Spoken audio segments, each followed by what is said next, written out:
On a team building exercise, what we've managed to do is involve everybody on the ground floor, right? To be able to tell them what is it that we're building, why we are building, why is it that we're going to be doing something in the next 2 months, and how will it affect everybody's life.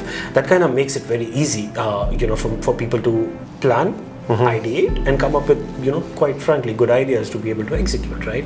So that's extremely important, and I'm very proud that Walt Hill is doing it. Not a lot of companies actually have this level of transparency, amongst the ranks. So I think this is going to be instrumental in how successful we are going to be. Piyush. Hi, Nick. Hi, welcome. Hi, Walt Hill. Welcome to the first Vault Hill News. It's great to have you here. If you can, for people that haven't met you yet, just introduce yourself and what you do at Vault Hill. Hi guys, my name is Piyush. I head marketing, growth and partnerships at Vault Hill. You may have seen me lurking around on Discord, sometimes on Telegram, a lot of times on Twitter. I've been here for 2.5, 3 months now, and we've been trying to streamline our team, our operations, our culture, etc. within the marketing group, and very excited to be here. Excellent time to be with the Metaverse company that's focusing on building product. Indeed. So you've been here for a couple of months. Tell us about your background in Web3 and what you've experienced in the last couple of months. My background in Web3, this is my second gig technically in Web3, and I've been lucky to have had both the gigs in the Metaverse economy. So staunch believer of Web3, don't think ever going back to Web2 again. Extremely excited about what's being built. Of course, as you might know, I joined this industry last year, and of course, things haven't been the most rosy with Bitcoin crashing and everything, so there's been a fair bit of volatility, but it's been an incredible experience. It's been an incredible learning experience so far, and very excited to be putting some of my earlier experience in this into practice here. Great, and you obviously joined us as a startup moving into scale up. What's been the first 2 months focus for you, and what does the next 6 months look like? It's been extremely important to get our plans and strategy in place, right? Because what we are hoping to do, and while some of you might know, and a lot of this is going to get spoken about over the next couple of months, what we are doing is going on a very high growth trajectory, right?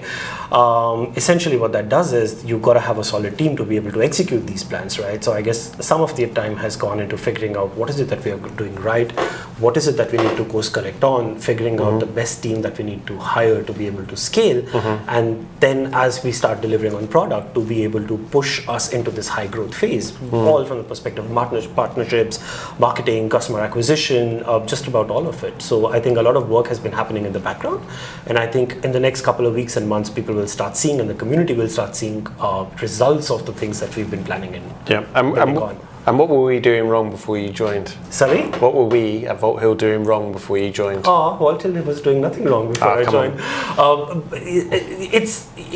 I think it's important for us to realize that, and I think one of the bigger learnings that have been in the last few days and weeks have been identification of our customer subsets, right? When you're talking to a Metaverse audience, and when you're building a product in Web3, it's not one customer that we're talking to, right? Multiple customers, multiple cohorts, multiple personalities that we're dealing with. So I think it's been important for us to identify these, and now we're on a path to be able to target each one of these specifically for our growth purposes. I also see a lot of improvement that we are managing to do now, and we're hopefully going to continue to do in terms of how we talk to people, right? Our communication strategy, the mediums that we are using to talk to people, and how we are customizing messaging across different platforms. So those have been extremely good learnings, and I'm hoping we'll be able to implement them.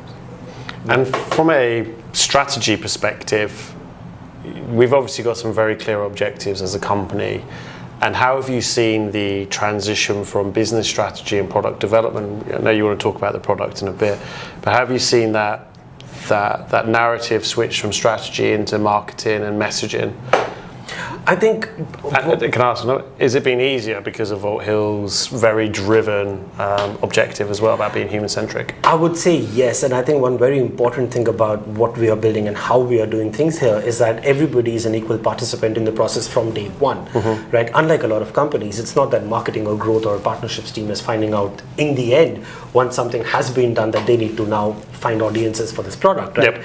I think what we have done, and we'll talk about this in a bit, even by the way, we are in Dubai, on a team building exercise, what we've managed to do is involve everybody on the ground floor, right? To be able to tell them what is it that we are building, why we are building, why is it that we're going to be doing something in the next 2 months, and how will it affect everybody's life. That kind of makes it very easy, for people to plan, ideate, and come up with, quite frankly, good ideas to be able to execute, right? So that's extremely important, and I'm very proud that Walt Hill is doing it. Not a lot of companies actually have this level of transparency, amongst the ranks. So I think this is going to be instrumental in how successful we are going to be. Very good, very good. You wanted to ask me something? Yes, correct? I have questions. This was actually just an introduction. Nick, let me pick your brains first on the market. Everybody, any Discord chat room that you go to of a Web3 company or a crypto project, the first thing people are discussing is what's happening to the markets. Yes. What is happening to the markets? I think this is interesting. We actually had this conversation yesterday because it's curious to see the growing nature or the connection between crypto markets and real life. Before there was all this hoodoo about cryptocurrency, right? Oh, it's a fad. I read somewhere that Jamie Dimon, JP Morgan guy, called it the next tulip seed rush, right? And now JP Morgan have launched, I think they're in cryptocurrency, and they're now in the sandbox, and they're very active in the Web3 space. And now you're also seeing parallels between dropping Bitcoin being motivated by real life. I think there was reports of a whale, a big holder of cryptocurrency, Bitcoin predominantly, who was responsible for crashing the market. And that was motivated by real life events. So I think it's really, really interesting to see that parallel. In terms of, and I think what you asked is about the market crash, I think a really interesting observation is that you've seen a lot of companies make a lot of money very, very quickly out of the rise of cryptocurrency, jumping onto the bandwagon. And a lot of those companies have made a lot of money because they've had good ideas. A lot of those companies have failed. And the reason they failed, and this was your phrase, but I loved it so much, even though we discussed it, they have shallow products, right? Or they have shallow businesses. There's not a lot of substance there. And I think this is true of most businesses anyway, in the sense that if you've got a good idea but you have a really bad business model behind it, you're never going to succeed. You might get rich quickly, but you'll also lose fast. One of the interesting things that we've been doing here at Vault Hill is making sure that we have a robust business plan. And we unfortunately entered the market just as it went down. We closed a really, really impressive funding round just before things went really, really bad. I think at the time Bitcoin was like 68,000. So about January time we closed a funding round, and it's slid very, very low. I think it's about 19 now, stabilized. I think about 19 at the moment, been there for a few days.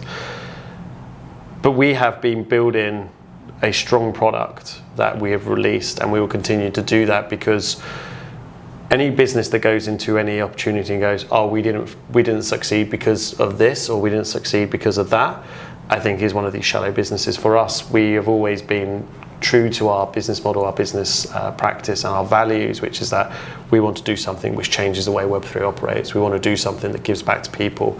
And as long as we maintain that message and keep employing good people like yourself and who we've grown the team out with over the last few months, we will succeed. And when we come out of this market, this bear market at the moment, we will grow out stronger. And I think had we been flattered by a stronger market, we might have not made the same decisions as we made today, and we may not have come out of this with a better product. So I think this situation, as rubbish as it is, has actually been really good for us as a business. Before I pivot or segue into product updates, one last question on this. Sure.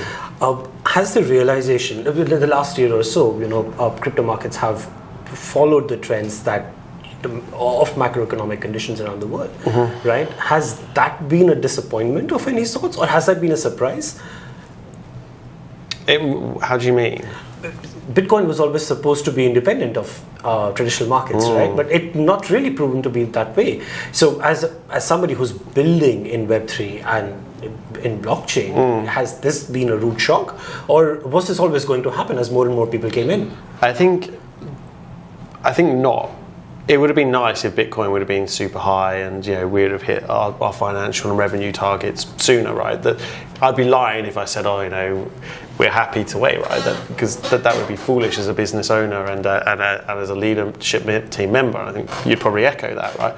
But no, I mean, everyone wants to get rich quick, right? It's a human condition.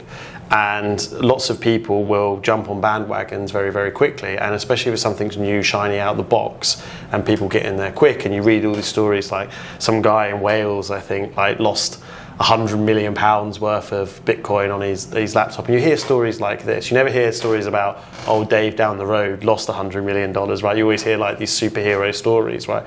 And people hear them and they gravitate towards them. We as human beings are followers. We as human beings like to imitate what's in front of us, right? And we will jump on those bandwagons. And loads of people have gone into cryptocurrency, whether it's Dogecoin or stablecoin, whether it's Bitcoin or Ether or whatever, right? They've done it because there's this clear precedent to do something with it, and they've done zero to next to zero research on this, and they've gone, oh, my mate down the road told me to do something, therefore I've done it. And then they're completely surprised when they lose thousands and thousands of pounds. To be surprised that any other outcome than that happened would make me stupid, would make me naive, and probably not very good at my job, because humans follow other humans. And what we're now starting to see is good companies enter this space, good opportunities enter this space, and hopefully they will now start to lead and deviate from what we were seeing before to a direction where Web3 now becomes a platform for what we all hope it will be, rather than what some of these less desirable people started to take it towards.